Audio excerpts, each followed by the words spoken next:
Good morning, Year 5. Okay, a continuation today, so a short video, and just to remind you about continuing and finishing off your draft. So yesterday, okay, we went back and had a look at our plan. You filled this with all of your facts and information that are going to help you write your biography.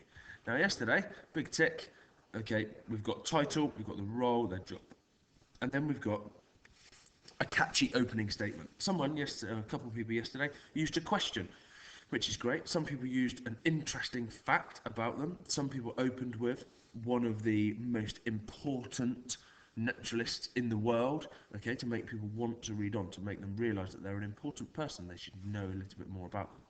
So today we're going to move on to the bottom section, okay. I've kept education and work in here as well, because this one might continue to work through if they've changed their work throughout their career. Then you might want to include all of those bits throughout the writing, so you don't have to do all of their educational work then move on to scientific achievements. You might do them a bit together.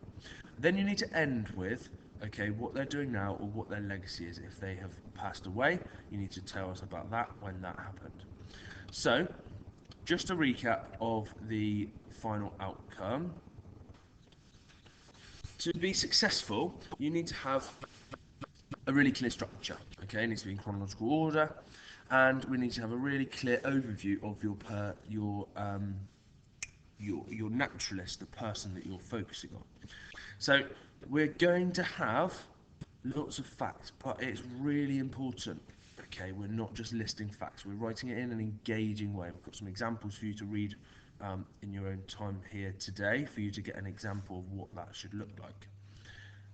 This is really important, written in the past tense, okay, so it's already happened. The final statement, okay, may be in the present tense or in the future, talking about the future if they are, you're talking about what they want to do or what they're going on to do if they're still alive. But the rest of it is going to be in past tense because it's about their life, it's already happened. It's in third person, so we're writing about someone else, and it's really important to use some of those adverbials and conjunctions, okay, when he left school, at the age of, those types of words and phrases to link our ideas together. And those non-negotiables, which we know are hugely important at all times in all of your work. Now, I've put on here, okay, I'm not going to read them out to you, we've read these together, but these are some examples, okay, of some biographies and just the style that they're written, okay, and the way that the information is presented. So there are loads of facts in here, okay, but they're not written in a list. They're not just a boring list, okay. It tells us about that person. So you can read these and have a look, okay, at how they're written, how they're set out. So they're ones that we've looked at already. Now, as a completely separate example, I've got the middle and end section of a biography about Tom Daley. So Tom Daley is an Olympic diver, okay, and before here we would have had an introduction to him, a bit about his background, okay, then we've gone into about his career, okay.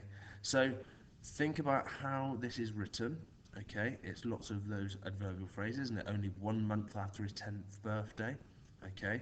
Unfortunately, progress, achievements and awards came thick and fast after that for Tom. He was junior 10-metre champion at the British Champions in 2005, 6 and 7, okay, and goes on. So there are facts in there, there's lots of information, lots of key dates, okay, but you need to write it in a really engaging way. So yesterday you completed the first 3 sections, touched on the 4th one, so today you're going to finish off your draft.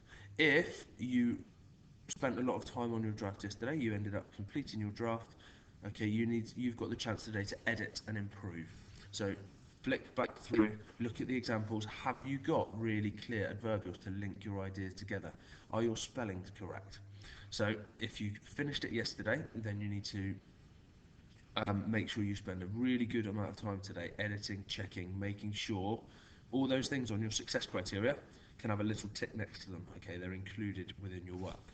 So I look forward to reading these. Really interesting yesterday, some of the openings that you've gone with, and I'm interested to learn more about your naturalist. So look forward to seeing it on Class Dojo later.